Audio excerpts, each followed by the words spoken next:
जन्माष्टमी के इस पावन अवसर पर सदियों से हम सब भगवान श्री कृष्ण को लड्डू गोपाल के रूप में पूजते आ रहे हैं। इनकी पीतल की प्रतिमा तो आपके घर में भी जरूर से होगी, लेकिन क्या आप जानते हैं इसे फैक्ट्री में कैसे बनाया जाता है और भगवान किस भक्त को दर्शन देने के लिए स्वयं लड्डू गोपाल के रूप में प्रकट हुए थे? नहीं तो चलिए फिर मेरे साथ बिना किसी देरी के वीडियो शुरू करते हैं। आपको देते हैं लड्डू गोपाल से जुड़ी सारी जानकारी। तो मूर्ति बनाने के लिए सबसे पहले फरना लिया जाता है, इसमें डाली जाएगी मिट्टी और इसमें पहले से मिला के रखते हैं तारकोल, ताकि जब हम मूर्ति का डाई तैयार करने के बाद इसमें पिघला हुआ मेटल डाले तो वो अच्छे से आकार ले सके।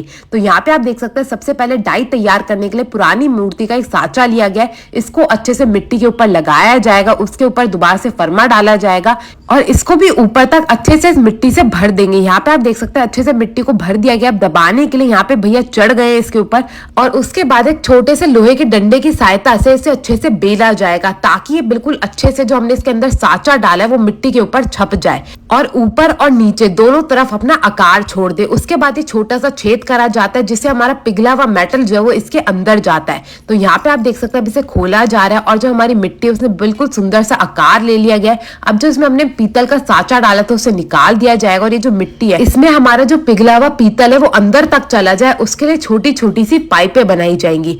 अब इन दोनों फर्मों को आपस में बंद करके यहाँ पे हमारी डाई हो जाती है बनके तैयार। इसी प्रकार से मूर्ति के हर एक हिस्से की डाई यहाँ पे तैयार कर ली जाएगी और जैसी सारी डाई जो है वो बनके तैयार हो जाएंगी, इन्हें एक सीध में लगा के रख लिया जाएगा। यहाँ पे आप देख सकते हैं इन्हें सीध में लगाने का भी तरीका बहुत ही निराला है, ताकि हर एक डाई में जो है पिघले हुए पीतल को डाल दिया जा सके।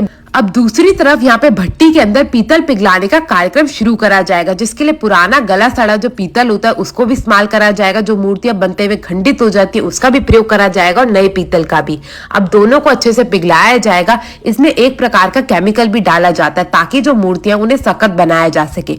और जैसे ही हमारा पीतल अच्छे से पिघल के तैयार हो जाएगा, इसे भट्टी में से निकाल दिया जाएगा। अब ये जो आप बर्तन देख रहे हैं ना जिसमें पीतल को पिघलाया गया, ये चीनी मिट्टी का बर्तन रहता है और कहा जाता है कि इसमें कोई भी आप पिघला ले कभी नहीं पिघलता। अब ये जो आप पिघला हुआ पीतल देख रहे हैं ना, एक एक करके जो हमने डाई तैयार करी थी मूर्ति की उसमें भर दिया जाएगा।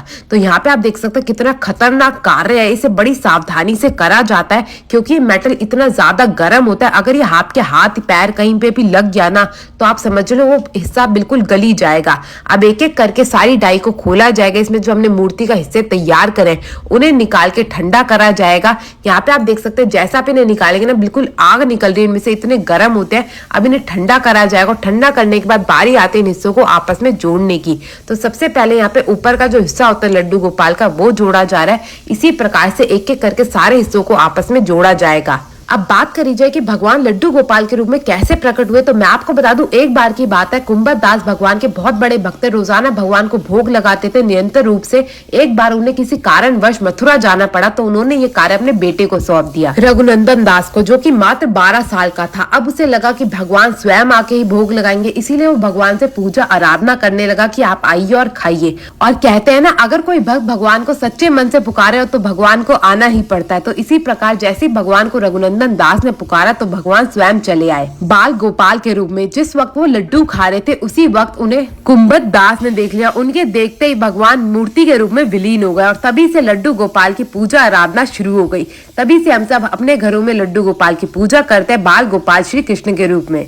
तो यहाँ पे आप देख सकते हैं एक एक करके मूर्ति के सारे हिस्सों को आपस में जोड़ा जा रहा है, उनके हाथ लगाए जा रहे हैं, उनके पैर लगाए जा रहे हैं। बड़ी सावधानी से कार्य करा जाता है ताकि कोई भी निशान जो है वो इधर उधर ना पड़ जाए। तो यहाँ पे आप देख सकते हैं मूर्ति के दोनों हाथ भी लगा दिए गए और कितने सुंदर लग रहे हैं हमारे बाल गोपाल लड्डू गोपाल। भाई इतने सुंदर लड्डू गोपाल आपने कभी देखे हैं?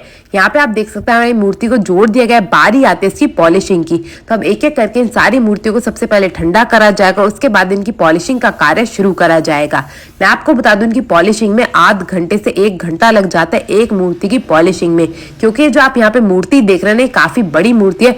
वैसे तो ये मूर्ति आपको छोटे से बड़े हर रूप में मिल जाएगी पीतल से बनी हुई, मगर मेरे को जो पसंद आती है ना वो होती है इतनी बड़ी मूर्ति, ताकि उनका जो श्रृंगार है वो भी हम सारे भक्त बड़ी सावधानी से और बड़े प्रेम पूर्वक कर सके।